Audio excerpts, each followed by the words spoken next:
अभी तक बैंक हर 15 दिन के बाद आपका क्रेडिट स्कोर अपडेट करते थे। नए साल में अब ये चीज़ हर 7 दिन में होगी। यानी अगर आप EMI चुकाते हैं टाइम से तो आपको फ़ायदा मिलेगा और भी चीज़ों में, और अगर देरी से करते हैं तो नुकसान। मतलब ये कि अब आपके EMI की हर इंस्टॉलमेंट, हर पेमेंट, आपके क्रेडिट कार्ड्स पे, हर डिफ़ॉल्ट, ये सब अब कुछ तेज़ी से रिफ्लेक्ट होगा। तो अगर आपका क्रेडिट स्कोर अच्छा है तो आने वाले दिनों में आपको लोन के टर्म्स भी बेटर मिल पाएंगे और ब्याज दर भी कम लगेगी। अगला बदलाव जो दिखेगा वो है कुछ बड़े बैंक लोन पर इंटरेस्ट रेट कम कर सकते हैं। अच्छी खबर ये है कि SBI, PNB और HDFC बैंक जैसे बड़े बैंक्स अपनी लोन की रेट्स ऑलरेडी कम कर चुके हैं। जैसा कि हमें मालूम है, रिजर्व बैंक ऑफ इंडिया ने हाल ही में रेपो रेट को कम किया था। मौजूदा रेपो रेट है 5.25%।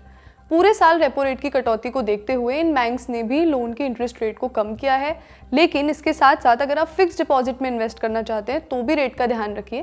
एक्सपर्ट्स का कहना है कि FD की दरें भी जनवरी में बदलने वाली हैं, वो भी कम हो सकती हैं। फिर आता है पैन आधार लिंक।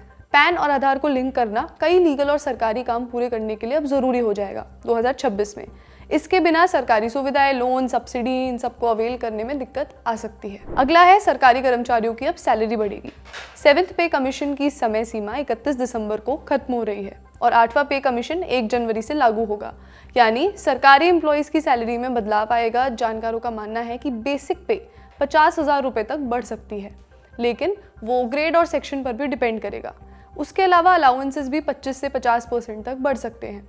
DNS अलाउंस यानी DA वो पैसा होता है जो बढ़ती महंगाई से निपटने के लिए दिया जाता है। सैलरी बढ़ने की बात हो रही है तो एक और अपडेट है। हरियाणा जैसे स्टेट मिनिमम वेज को फिर से देखने के बारे में सोच रहे हैं, खास तौर से पार्ट टाइम और डेली वेज वर्कर्स के लिए।